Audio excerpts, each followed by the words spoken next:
అధికారం ఉంటే అమిత్ షా కొడుకు ఏంటి కొండ మీద కోర్టు కూడా సావాసం చేస్తుంది అమ్మ మీరు పెద్ద గొప్పలు పోటుగాళ్ళలాగా క్రికెట్ లో మీరు ఆడిచ్చామని చెప్తారు మీరు లేకపోతే క్రికెట్ లేదు ఈ భారతదేశంలో రేపు నాన్న మామూలుగా మా జగన్మోహన్ రెడ్డి ముఖ్యమంత్రి అవును అమిత్ షా కొడుకు మోడీ చుట్టాలు అందరూ నాతో సావాసం చేస్తారు ఇది పెద్ద విషయమా దీనికి పెద్ద గొప్పలు చెప్పుకుంటున్నారు మీరు క్రికెట్లకి వెళ్ళి రైతు అలు లక్షణాన్ని చస్తంటే ఇవాళ మీ యువగళంలో తిరిగావు ఏదన్నా యువగళంలో జనం చెప్పింది ఒక్కటన్నా నువ్వు ఆచరించి చూపించావా అని అడుగుతున్నాను కాబట్టి బతికితే రాజకీయ నాయకుడు ఎవడైనా సరే అయితే రాజశేఖర రెడ్డి లాగా బతకాలి లేదా జగన్మోహన్ రెడ్డి లాగా బతకాలనేది ఇవాళ ఈ ప్రజా సంకల్ప యాత్ర ద్వారా ఏర్పాటైన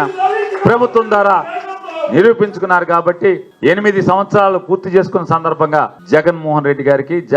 రెడ్డి గారి వైఎస్ఆర్ కాంగ్రెస్ పార్టీ కుటుంబ సభ్యులందరికీ కూడా శుభాకాంక్షలు తెలియజేస్తూ మళ్ళీ అదే స్ఫూర్తితో మళ్ళీ 2027 సంవత్సరంలో ప్రజా సంకల్ప యాత్ర మళ్ళీ పునరంకితం అవుతూ రాబోయే 2 సంవత్సరాలు 27 నుంచి 2 సంవత్సరాలు ప్రజల మనసుల్లో ఎన్ని బాధలున్నాయి ఈ పాపాత్మలు ఈ రాక్షసులు ఈ అసుర మూకలు ఏమేమి వాళ్ళని కష్టాలు పెట్టారో బాధలు పెట్టారో అవన్నీ తెలుసుకోవటం వారికి ఏం కావాలో మళ్ళీ తెలుసుకుని గుర్తెరిగి 2029లో ఏర్పడబోయేటువంటి మరొక నయా ప్రజా సంకల్ప యాత్ర ద్వారా ఏర్పడే ప్రభుత్వంలో అవన్నీ నెరవేర్చేదానికి సంకల్పంతో జగన్మోహన్ రెడ్డి గారు ఆయన ఉన్నారని చెప్పనేది మనస్ఫూర్తిగా ప్రజలందరికీ కూడా తెలియజేస్తూ జై జగన్మోహన్ రెడ్డి.